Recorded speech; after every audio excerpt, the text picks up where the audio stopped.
Today's question comes from Laura in Florida. I am studying interior design and I have been doing some work for free for a friend who is already a designer to get experience. Recently, she asked me to take on some time-intensive projects. I would like to be paid for these projects, but am unsure how to ask since I have been doing other work for free. How do I ask to be paid for these larger projects?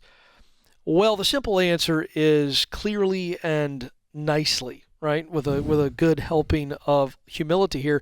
The challenge is you started out working for free, which I want to first say, Dave. A lot of people in today's environment, and I'm not going to go on a rant here, but they just look down their nose at getting themselves in by working for free, and it's all about I deserve the dignity of being paid, and this is the way the world works. So I applaud Laura for getting in and doing some work for free. But now the friend who has said, okay, we got some new projects, I think you have to sit down and go, hey, I'm so grateful that you allowed me this opportunity to shadow you. Always lead with gratitude. Always gratitude. Always lead with gratitude. Grateful for this. It has been invaluable to me. These projects seem to be a lot more time intensive.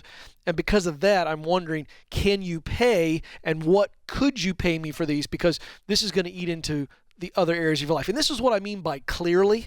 Don't speak in gray, black and white, so that your friend understands about it and beat around the edges. Cut straight direct through to it. Here's how it's going to affect my life for these time-intensive projects. Could you pay me? Notice how I'm stating this.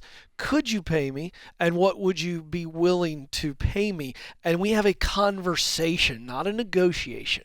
This is a friend who's already done you a real solid. Yeah. And I think if you go that direction and that kind of posture, and when I say posture, I don't mean the physical posture, I mean the emotional. I think if you do it the right way, your friend's going to let you know what she can or can't do, and then you have to be a big girl and decide what you can and can't do. Here's the thing. Anytime any of us are in a conversation with someone that is uncomfortable or awkward, we tend to, in the name of being nice, do a ballroom dance all around the issue instead of just saying what it is. That's right. It is a lot less painful and kinder to be just cut straight through it and very calm, lower your voice tone, your volume, everything, and just say what it is. Whatever the situation is, just say it. Yeah. And it takes the air out of the room, and otherwise all this ballroom dancing adds to the awkwardness. And I did this, and you guys would think, well, Dave's always blunt. Well, you know what? I've gotten more blunt. I've gotten more direct because of this idea. And because early on in our career, we had folks working on the team. We had maybe a team of 20 people or something like that. Someone would be screwing around. They wouldn't be doing their work. They'd be off track, or they weren't good at it or whatever. And I would get continually frustrated, and they never knew it. Because in the name of being nice, I never told them that they sucked at what they were doing. Right. And it wasn't nice. Yeah. Because I got more and more and more frustrated until finally then there would be I wasn't ever mean to somebody, but I would be like this one little thing, and I'd hit this little number 1 with a 10.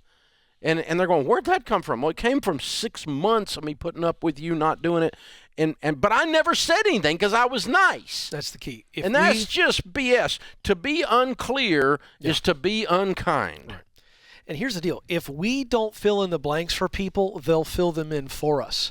And therein lies the frustration. Well, you start doing a ballroom dance, they're going to think it's worse than it is. Yeah, but that's the other thing. They're trying to read your mind.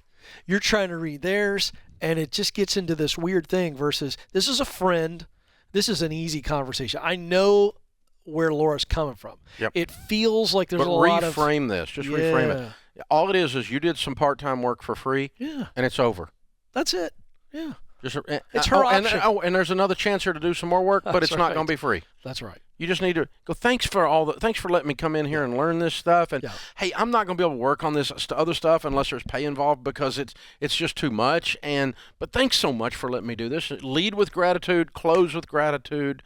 Make a gratitude sandwich, man. And by the way, the backside of this, folks, If Laura goes in with that posture and she's been tremendously valuable to her friend and her friend realizes she's not working for free anymore, great chance that she scraps some money together to hire Laura. So going in free and adding tremendous value, you never know what that could lead to. I'll give you a 50-50 chance the woman's thinking about paying her anyway. I think so. I mean, she's unless she's just trying to take advantage of her.